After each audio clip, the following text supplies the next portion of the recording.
What is going on, everyone? My name is Andy. Welcome back to another FPL video. In this one, we're talking about free hit for Game Week 27.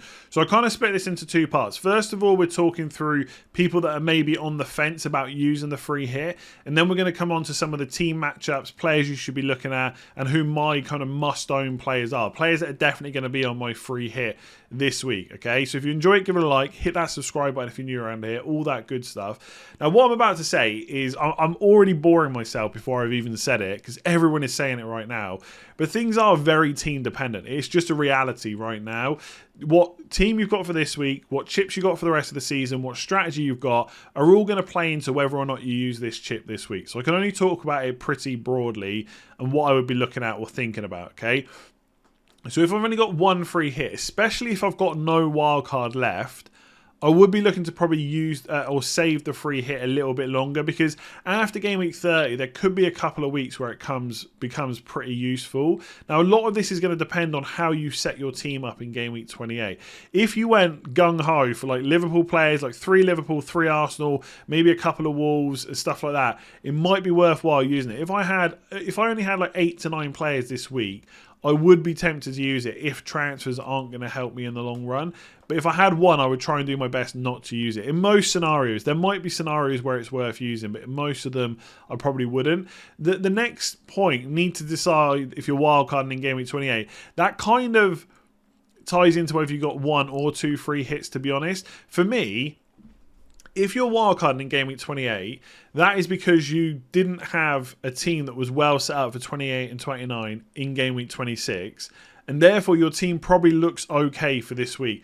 And in that scenario, if you're wildcarding in 28, I don't see many teams that would then need a free hit, okay? Now, obviously, you want to get a big increase on your free hit team versus your non-free hit team, but for those people that are in an okay position, the effect of your free hit is probably not going to be as high as someone like me, who kind of absolutely put their team together for 26, 28 and 29, therefore has an awful team for this week, but was done on purpose because they knew they were going to free hit. So if you're going to wildcard in 28, I think there's less need for most teams for a free hit in 27, because if you need a wildcard in 28, your team for 27 is probably okay, as we'll see in a minute. I'm going to go through a couple of teams to show you what I mean.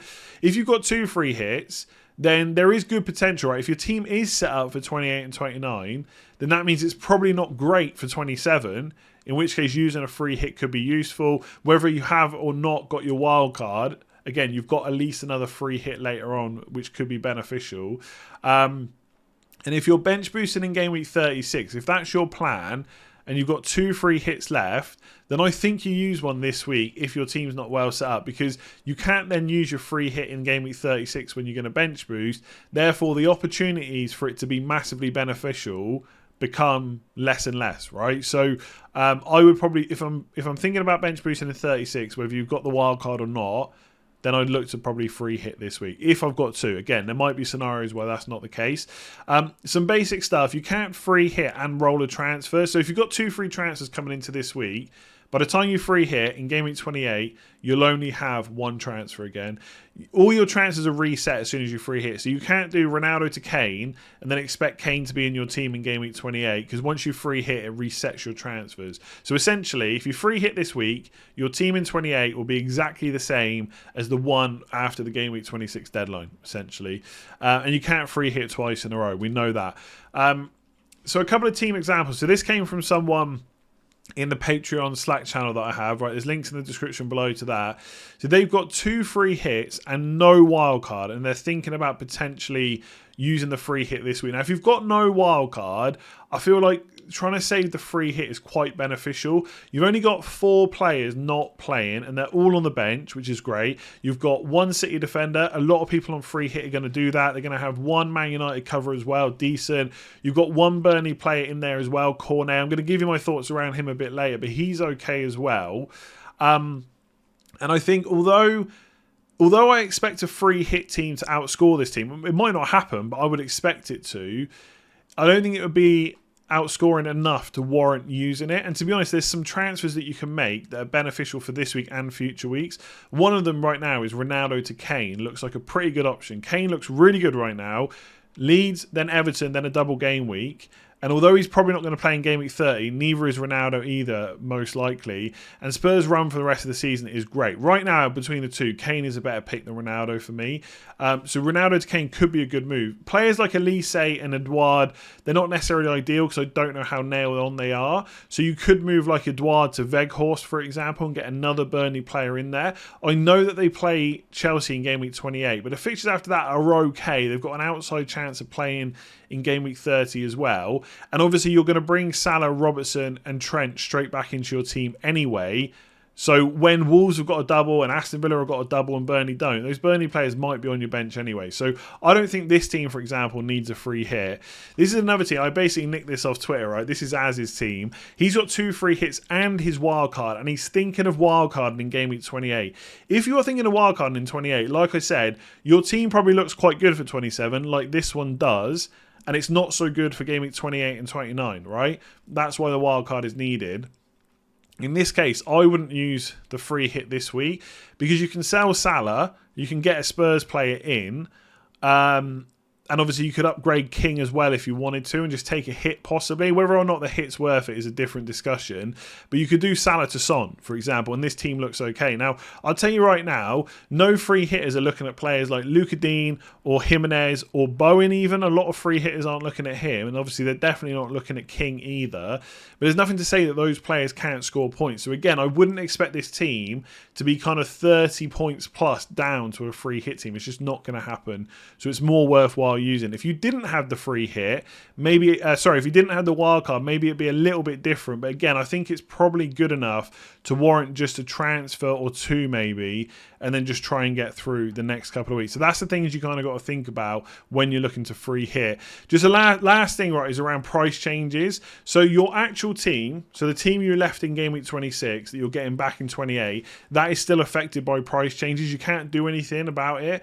The players will go up, players will go down. It happens, right? You can gain money for your free hit team. I'm going to show you how that works. And obviously you don't keep any money that you earn on free hit either. So example 1, and I really wouldn't worry about this too much, right? Just activate the free hit if you're using it and just start picking the players you want. But let's say you got Salah at 13 million before you free hit, and now you free hit and you've still got him in your team, but he's gone up to 13.1. If he goes to 13.2 million, why he's in your free hit team, because you haven't got rid of him yet. Like I've sold Salah on mine because obviously I just want a different player in. Then you'll have 0.1 million more to spend on your free hit team, and obviously Salah would have also made that money for your actual team. But of course, if there was if you kept Salah in your team, I hope this isn't going to be complicated, and another player that you decide you wanted has gone up anyway, then really you haven't gained anything, right? But that's just something to think about. In example 2, if I buy Mahrez on my free hit and he's 8.7 million and he rises to 8.8 million, as long as I keep him in my team because I want him by the deadline, then he's only going to have cost me 8.7. If I sell him because I want to tinker with my team and then I buy him back, well, now he's cost 8.8 million and I've got 0.1 less to spend. So that's kind of how price changes work. That's not really everything, but that's the most that you need to know. Okay, let's talk about some of the big matchups, the teams that people should be looking at bringing players in on free hits. So I am almost certainly going to free hit with 3 Burnley players. It just doesn't seem right to not have 3 from the team that's doubling. Okay, maybe if it was Norwich or something like that, I probably wouldn't do it, but for Burnley, I'm going to. Now, their own numbers don't look great, to be honest. As a team, they don't really create a huge amount of chances, and their defence isn't great either. I think there's still some kind of misconceptions about Burnley. They're this team that can defend, and they don't play very nice football. They are trying to play nice football, for sure, and some of that was shown against Brighton at the weekend, but ultimately, they don't score a huge amount of goals, and they do concede quite a few. Palace are kind of, I don't know, like they don't really score that many, but they don't really concede that many either in terms of chances. I'm looking at expected data here. And Leicester are kind of the opposite. They score quite a few, but they also concede quite a few as well. So it's hard to know whether defenders are better or whether attackers are better for Burnley. The problem for me is I don't necessarily trust them in attack that much. Like Weghorst, for example, is a player where, a bit like when Chris Wood was at Burnley, they don't create too much, but everything they do kind of goes through their striker. So for me, I think Weghorst is definitely my favourite option in attack. The reason that I've put Cornet in other options is because I'm just not I don't know. Sean Dyche was talking about his fitness the other day, and I'm still just not convinced he gets like 90 minutes back to back. He might not need that to get points. He could get like 70 and 70. But I don't know, that second start I'm just a little bit concerned about. To be honest, I'm a little bit concerned with Weghorst as well, but less so. So I think Weghorst would definitely be in for me. I really think Pope would as well. I don't know, I just like the idea of a goalkeeper in a double game week. Definitely going to play both games, save points as well. Could get a clean sheet against Crystal Palace. I think less so against Leicester. So the big question is, do you go double attack or do you go double defence? That's probably, for me at least, going to come down to the other combinations of players that I want to put in. So if I want a load of attackers from other teams, I will probably just put my second Burnley player in defence and vice versa, right? If there's not many attackers but there's lots of defenders I want from the top teams, I'll probably just put a second attacker in either. I don't think that the third, like a lot of people are going to have Pope and Weghorst. I don't know if the third player makes a huge amount of difference really. I've put Tarkowski and Roberts in the other options because Tarkowski tested positive or had a positive test for COVID, and Roberts has been in the team and played quite a bit, but I don't know if I would be massively confident about him 100% keeping his place. I'm not saying that's not a possibility, but I don't know why I would risk that on a free hit unless I really needed the money. So Roberts is potentially an option, but if you've got the money, me is definitely more nailed on. So I think Pope, me and Weghorst is probably my favoured option right now. Otherwise, Pope, Weghorst and Cornet is the other way you could do it. You could go for McNeil, maybe, but I think Cornet's are probably a little bit more exciting and probably more likely to get you a goal. All right, obvious stuff out the way first. We all think that Man City are going to win this match. They score lots of goals. They don't concede many. We can't say the same for Everton. So a lot of people are looking at 3 Man City players. Now, one thing I haven't talked about with the free hit is, in my eyes, it's differential enough just to be playing it over the crowd. So you're able to get the best team, or at least the best team in theory, and anyone that's not free hitting, you would hope that you will outscore them. Obviously, there's more benefits to that, right? It's the game weeks outside that you haven't had to carry players that you don't really want, etc. We don't need to go into that.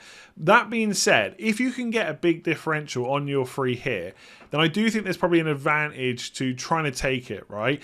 And one of the things I think is double City attack is quite differential over the crowd. Most people have got Cancelo, and then they might have one City attacker. If they've got a third player, it's almost always a second defender like Laporte or Diaz. There's nothing wrong with that. If you want a free hit with one attacker and 2 defenders, that's fine, right? Because Man City are that good, the defenders are that good.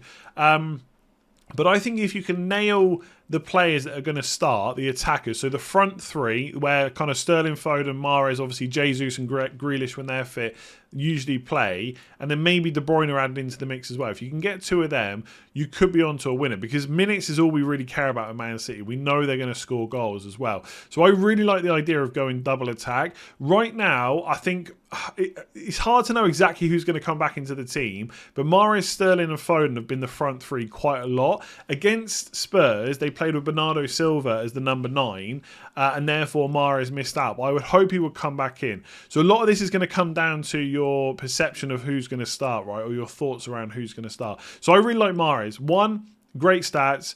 Scores plenty of goals. He's also on penalties as well, and he looks to be a pretty good penalty taker too. I know in the past, I like off the top of my head, I've seen him miss some really bad ones. But right now, he's looking really good. So I like Mahrez as an option. And then it's Foden or Sterling. Now, Foden was obviously involved in a bit of an incident at the boxing recently. You've probably seen the video on social media. Whether or not that would keep him out of the side, I don't know. But my kind of thoughts are Mahrez and Sterling are just probably more likely to stay on the pitch for a bit longer as well. So as long as Grealish and Jesus are still out, that would be my hopeful front 3. Sterling, Foden, Mahrez. There is a slight concern that Gundogan, De Bruyne and Bernardo Silva all play, and therefore one of those 3 has to miss out. But I think they'll go back to that front 3. So right now, I really like the look of Mahrez and Sterling. If you can't fit that in, you don't have the budget for the rest of your team, you could just go for Foden instead, if he's going to play as well. Or you could switch to 2 defenders, right? So Cancelo has to be 1, and then you go for Laporte or Diaz. Now, Diaz is probably still slightly more nailed on, but I don't think there's too much worry about Laporte. It could be Laporte and Stones, you don't know. So for me, the top 5 or the first 5 are the players I'd be looking at. Sterling, Foden, Mahrez, Cancelo, Laporte. For what it's worth, I've put De Bruyne in other options because I don't know, like, I'm not even thinking about stats right now. If the City score is big, like it's 4 or 5-0, and I'm thinking who's got the goals in that team. I'm probably putting my money on Sterling, Foden, Mahrez ahead of De Bruyne. We know what he can do, but for that little bit of extra money, it probably weakens the rest of your free hit team. So I don't think De Bruyne is bad. If someone had him in their team, nothing wrong with that at all. But I'm looking at kind of Sterling and Mahrez as massive differentials in their own right, and to have two of them against the crowd, that could be huge as long as they start.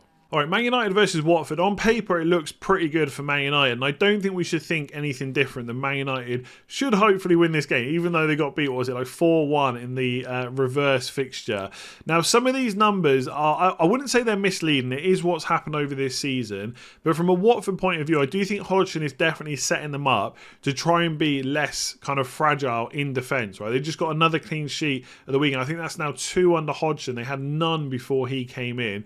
It is maybe denting them a little bit in attack as well, okay? So I do think in terms of defensive returns, I actually think a Man United defender could be pretty good this week. Now, with Man United, again, the numbers under Rangnick are improving. So I think more often than not, they've generated over 1.8 expected goals under Rangnick in easier fixtures, which this is.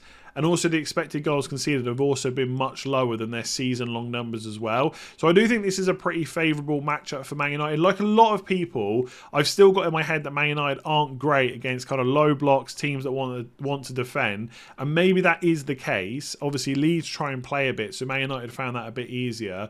But I do think having a Man United attacker and possibly a defender is a genuine option this week. I have seen people put 2 Man United attackers in their team, like Fernandes and Sancho. I don't think there's necessarily a problem with that, to be honest, because you know they're going to start. But obviously, if you can nail the Man City attackers as well, if we think that Son's going to be in most teams, then the Man City attackers are definitely more exciting, right? And probably more likely to get you like a big haul than maybe Fernandes or Sancho. Those two are both capable of it, of course, double digits at the weekend. But that's just my thoughts around it. The defender options are a little bit difficult because Telles is fit at the moment. He was on the bench in the last game. So there's not a guarantee that Shaw starts. There's also not really a guarantee that Maguire starts either. Varane just got rested against Leeds. Obviously came on late in the game. I would look at the Atletico match and try and see what happens. If Varane comes in for the Atletico match, which he almost certainly will, and Maguire keeps his place, then I'd be pretty confident he then starts against Watford. If Lindelof plays alongside Varane, then that is a worry to me. It just means that that Rangnick is okay with kind of rotating them around a bit. And the same could be said for Conor Dalot, to be honest. He just didn't play against Leeds. They played Wan-Bissaka instead. I still think Dalot's not great, but Wan-Bissaka is definitely far behind him. So I do think Dalot, again, is first choice, but he's not necessarily nailed. So as much as I like a Man United option, I don't know if we can guarantee one that's definitely going to play against Watford. But we might know more once we see the Atletico game in the Champions League. Fernandes and Sancho are my 2 attackers of choice. Like I said earlier on in the video, I think there is a doubt over whether Ronaldo definitely starts this one if Cavani's back. I've got no doubts that Ronaldo starts the Champions League game. I don't think Rangnick will bench him for that. But if Cavani is back, then he could play against Watford, which is why I've put him on the other options list. But realistically, I don't think it's worth the risk. Obviously, Varane's pretty nailed, but the fact he got benched against Leeds worried me a bit. Obviously, he was out for a while, so maybe it was just a little bit of a rest for him. And obviously, De Gea is an option as well, but I really like Pope. I don't know what it is. Maybe it's even just how I view it on the FPL screen, but De Gea and 2 Burnley defenders just doesn't seem as good as Pope and a Man United defender to me. So I'm not really sure about him either. So the 4 favourite options are the ones I'm looking at. I'm probably only going to have one of Sancho or Fernandes, but I don't think it's completely out of the question to have 2. You just got to hope Man United don't have one of those games against a team that's just going to try and defend, you would imagine. I think Spurs is pretty simple, right? I think nearly every free hit is going to have Kane and Son for obvious reasons. Leeds' defence is just awful. They will try and play. That's going to leave space for Son. Kane was brilliant against Man City. And by the way, you know me, right? I've not bigged up Kane, but I've spoke about him as an okay option the last few weeks. I'm not just suddenly changing my mind because of the Man City game, right? He's been shooting much, much more under Conte. He is just a good option. So I think both of those 2 this week look fairly obvious. The question is, do you add a third? Now, Leeds to me are one of those teams I always think can score, so I don't know how much emphasis I would put on getting a Spurs defender in. Like Reguilon, for example, I don't even know if I'd be massively confident he definitely starts. Obviously missed the last game through a positive COVID test and stuff like that. And Dyer, Dyer on a free hit against Leeds, who you always think can score, I'm just not that confident. I mean, his goal threat's probably a bit better than Romero, but overall, I just don't really like a defender at all. I think Kulusevski is probably the one that people are now looking at because he did have a really good game against Man City, and obviously we haven't seen him a huge amount against or for Spurs so far. The problem is if he then plays again against Burnley, which is obviously Spurs' second game in double game week 26. Like, my question is, how sure are we that he definitely starts? And if he doesn't start, I would assume he'll probably come off the bench, right? It just feels like one of those players that if he doesn't play, Conte will probably bring him on at some point. Obviously, it will depend how the game is going, but it could happen. So if Kulusevski starts, and you're very confident about that, I don't think there's that doesn't seem to me like a bad differential, right? Having triple Spurs. Everyone's going to have Kane or Son. You're adding another one to the mix at the expense of a striker, possibly. Some people will put him in instead of Broja, for example. Maybe you put him in instead of a Man United or a Man City attacker. And then the question has to be asked whether it's worth it. But if you're swapping one of your cheap strikers, it might be an okay option. So for me, Kane and Son are obvious. It's just whether you want Kulusevski. I don't think I will, but I don't hate it. I'm just going to say it before anyone else does. Maybe it's a little bit harsh to only have Broja in favourite options, right? But I'm not writing off the other players. They are genuine options for our teams. I just think for all the free hits I've seen, Broja seems to be the main one that's actually in people's teams. Everyone else is kind of on the bench because they're cheap and they've got a good matchup against Norwich, right? Now, Southampton's defence is not necessarily watertight, but Norwich don't score that many goals. They also concede a lot of chances as well. Now, I think under Dean Smith, people have kind of thought he is improving them. But even if that's the case, I don't think it's so much that we should now be worried about our attackers playing against them either. So Broja looks like a really good option, less than 6 million. You can definitely be okay with playing him in your team. By having him as an enabler, it's letting you get Son, Kane, maybe a Man United attacker, maybe a Man City attacker and stuff like that as well. So I actually really like Broja starting. Now, if you've got massive team value, then you could have him on the bench instead and, you know, you fill your first 11 out with better players. But I don't think there's anything wrong with Broja. I think that's why I've got him in over Adams, just because of that price difference. I know Adams is scoring the points right now, but I think Broja's numbers just look really good, right? His underlying stats are decent. He's a great price, so I really like him. I don't actually mind a defender this week because Norwich just don't have a great attack. And I also think there's a chance that those defenders could also get attacking returns as well. So again, like I think with free hit teams, it often comes down to combinations. So if you put a Southampton defender in, you've probably got to lose a Burnley defender or a Man City defender, or maybe for some people a Man United defender, which is fine. But if you lose one of them, do you then want to fill that spot from that team, like a Man City or a Burnley player, elsewhere? And if you do that, who do you then lose from your attack, and so on and so on? So that's where the knock-on effects come. So I don't mind a Southampton defender because I think it's like probably one of the best matches you can get all season at home. It's just which one do you go for. Now, a lot of people have got Livramento in their team. We should say it's not been his place recently. Perot missed out at the weekend, which meant Kyle Walker-Peters went to left back and Livramento played right back. Now, he did get an assist. He played well. Maybe he will now keep his place, but I don't think it's guaranteed. I think there's probably a good chance of it happening, and I'm sure Southampton fans will tell me in the comments below, but I'm not sure we can guarantee it. And if you're already getting a very cheap bench to try and get as much money in your 11, you want to be careful about how many uncertain players you put in. So I'm a little bit worried about Livramento, but if Perot is still out, then he probably will start. If you want to be sure, you could go for Walker-Peters. It seems whatever the situation, he's either going to play right back if Perot plays left back, or he's going to play left back when Livramento plays right back. So he seems pretty nailed right now, but he is a bit more expensive. And if he does get pushed over to the left, is he then as good as when he plays on the right? That's my only concern. So for me, it's Broja, maybe a defender.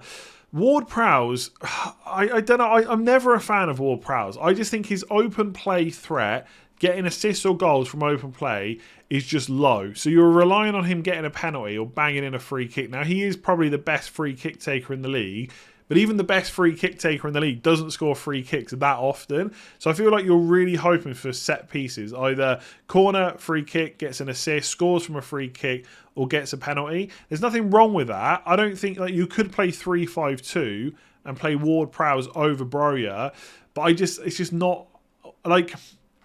if you've got two players that are nearly as good as each other and one's got penalties, like Mahrez, for example, in Man City, you probably take it. But when that player is not that great, like he's a great player, but I'm talking about FPL, goals and assists, when he's not got that threat and you're just relying on the penalties, that's a bit different. So if it's 3-4-3 or 3-5-2, Ward-Prowse versus Broja, I'd probably favour Broja. But again, I wouldn't completely write Ward-Prowse off. So here's some other options that people just aren't talking about that much. Now, to be fair, it's for obvious reasons, right? Spurs, Man City and Man United all have a really good fixture. Lots of desirable players from there. And then Burnley have a double and Southampton also play Norwich. And also you've got to take price into account as well. So that's probably a reason why a lot of these aren't being considered. But Daka and Maddison against Burnley could be good options. Again, it's all going to come down to whether you think they start, but I think Maddison generally starts. I know he didn't this weekend, but that's probably from the European game. And obviously Daka seems pretty nailed on right now. I think it's a bit harsh on Iheanacho, but while Vardy's out, he seems to be playing. I actually think the best one on this list might actually be Cresswell, because he only takes a defender spot. Now obviously he is much more expensive than Livramento or Walker-Peters, but Wolves don't score that many goals. Cresswell's pretty attacking, set pieces as well. I don't think he's a bad option if you can afford to fit him in. Bowen we shouldn't write off, but when I think about the midfields that people are putting together, I can absolutely see why they're not going for Bowen. We know how good he's been this year and he will continue to be good, I'm sure, but there's just so many midfielders, so I kind of get that one. Wood versus Willock are kind of definite massive differentials against Brentford. Probably no one's going to go for them, but if you want to do something completely out there, why the hell not? Brighton defence versus Villa could be okay as well. I mean, Brighton just conceded 3 to Burnley. So maybe we should be looking at Villa attackers, but I don't think that's where I would go. And obviously Rafinha's usually great if he starts, but I think the fact that he was only on at half-time in the last game, it is Spurs at home, I probably wouldn't go there. So after all that, these 5 players are probably my must-haves. These are the ones that are definitely going to be on my team if they're fit, no matter what. So I think Kane, Son against Leeds, brilliant. Cancelo, I have to have a Man City defender. He is obviously the number 1. And then I've got to have at least 2 Burnley players. I'm probably going to have 3, but the 2 I'm definitely going to have are Pope and Weghorst. So right now, 5 of my 11 is already sorted. I will do my team selection later on this week when I try and put together the other 6, what my bench will look like and stuff like that. But let me know in the comments below how your tinkering is going for free hit. Are you going to activate the chip? Has this video helped you decide? Leave a comment below. Give it a like if you enjoyed it. Hit that subscribe button if you're new around here. And I'll catch you again tomorrow for another video.